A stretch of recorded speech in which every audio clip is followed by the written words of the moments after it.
British সরকারের মন্ত্রী tulip Rezwana Siddique এবং তার পরিবারের বিরুদ্ধে 4 বিলিয়ন পাউন্ড, যেটি বাংলাদেশি টাকায় প্রায় 60,000 কোটি টাকা আত্মসাতের যে অভিযোগ, সেটির বিষয়ে জিজ্ঞাসাবাদ করেছে যুক্তরাজ্যের ক্যাবিনেট অফিস। বৃহস্পতিবার ক্যাবিনেটের এথিক্স ডিপার্টমেন্ট এ বিষয়ে তাকে জিজ্ঞাসাবাদ করেছে। এ বিষয়ে দ্য টাইমস একটি খবর প্রকাশ করেছে 22 ডিসেম্বর। খবরে বলা হয়েছে, ক্যাবিনেটের ওই মুখপাত্র জানিয়েছেন, টিউলিপ রেজওয়ানা সিদ্দিক আগেও দাবি করেছেন এ বিষয়ে তিনি যেই অভিযোগ উঠেছে সে বিষয়ে তার কোনো সম্পৃক্ততা নেই এবং এটি তিনি অস্বীকার করেছেন। আপনারা জানেন, গত কয়েকদিন ধরেই এই বিষয়টি সবচেয়ে বেশি আলোচনা হচ্ছে। টিউলিপ ব্রিটিশ সরকারের মন্ত্রী এবং তিনি ব্রিটেনের অর্থনৈতিক খাতে দুর্নীতি রোধে কাজ করে যাচ্ছেন। তবে টিউলিপ সিদ্দিক, তার মা শেখ রেহানা এবং তার খালা বাংলাদেশের সাবেক প্রধানমন্ত্রী শেখ হাসিনা এবং তার ছেলে সজীব ওয়াজেদ জয়, তাদের বিরুদ্ধে 4 বিলিয়ন পাউন্ড আত্মসাতের অভিযোগ উঠেছে। এই অভিযোগটি উঠেছে বাংলাদেশে রূপপুর পারমাণবিক বিদ্যুৎ কেন্দ্র স্থাপনের সময়ে রাশিয়ার সাথে যে চুক্তি হয়েছিল, সেই চুক্তিতে বা ওই চুক্তিটির সময়ে যেই 10 বিলিয়নের ডলারের চুক্তি হয়েছিল, তবে সেখান থেকে বাংলাদেশি টাকায় প্রায় 60,000 কোটি টাকা আত্মসাতের অভিযোগ উঠেছে এবং সেই অভিযোগ নিয়ে বাংলাদেশের দুর্নীতি দমন কমিশন তদন্ত শুরু করেছে। এই তদন্ত শুরু করার পর থেকে ব্রিটিশ গণমাধ্যম সহ বিভিন্ন সংবাদ সংস্থায় সেটি আলোড়ন তৈরি হয়।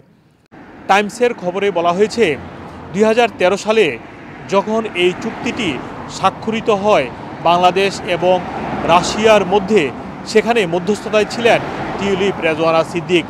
তখন তিনি ব্রিটেনের একজন লেবারের কাউন্সিলর ছিলেন। 2015 সালে তিনি প্রথমবারের মতো এমপি নির্বাচিত হন লেবার পার্টি থেকে। তবে টাইমসের খবরে আরও বলা হয়েছিল, 2013 সালে যখন এই চুক্তিটি স্বাক্ষরিত হয়, সেই সময় তিনি এবং তার পরিবারের অন্যান্য সদস্যরা রাশিয়ার প্রেসিডেন্ট ভ্লাদিমির পুতিন এর সাথে যে ছবি তুলেছেন, সেটি নিয়েও তিনি একটি ব্যাখ্যা দিয়েছেন। সেখানে তিনি বলেছেন, ভ্লাদিমির পুতিন তিনি জানতে চেয়েছেন তার পরিবারের, বিশেষ করে শেখ হাসিনা পরিবারের আর কোনো সদস্য সেখানে রয়েছেন কিনা ছবি তোলার জন্য। সেজন্যই তিনি ওই ছবিটি তোলার জন্য দাঁড়িয়েছিলেন।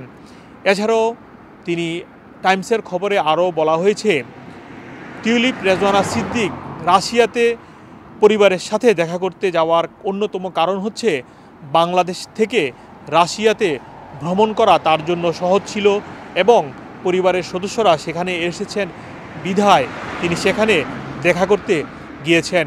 এসব ব্যাখ্যার বিষয়ে সেই টাইমসের যে খবর, সেটিতে এই বিষয়টি উঠে এসেছে। এছাড়াও টাইমসের পাশাপাশি যুক্তরাজ্যের আরও কয়েকটি গণমাধ্যমে এই বিষয়টি নিয়ে খবর প্রকাশ করেছে। এদিকে দুর্নীতি দমন কমিশন বাংলাদেশে যেই তদন্ত শুরু করেছে, সে বিষয়ে এখন পর্যন্ত টিউলিপ রেজওয়ানা সিদ্দিকির সাথে কোনো ধরনের যোগাযোগ করেছে বলে আমরা সংবাদ মাধ্যমে দেখিনি। এছাড়াও যুক্তরাজ্যের প্রধানমন্ত্রী কিয়ার স্টারমার এই অভিযোগের পর বলেছেন তিনি টিউলিপ সিদ্দিকির উপর সম্পূর্ণ আস্থা রাখতে চান এবং তিনি মনে করেন টিউলিপ রেজওয়ানা সিদ্দিক যে মন্ত্রী দায়িত্ব পালন করছেন সেটি পালন করে যাবেন। এদিকে কনজারভেটিভ দলের একজন এমপি এই টিউলিপ রেজওয়ানা সিদ্দিকির বিরুদ্ধে যে অভিযোগ উঠেছে সেটি নিয়ে তদন্তের দাবি করেছেন।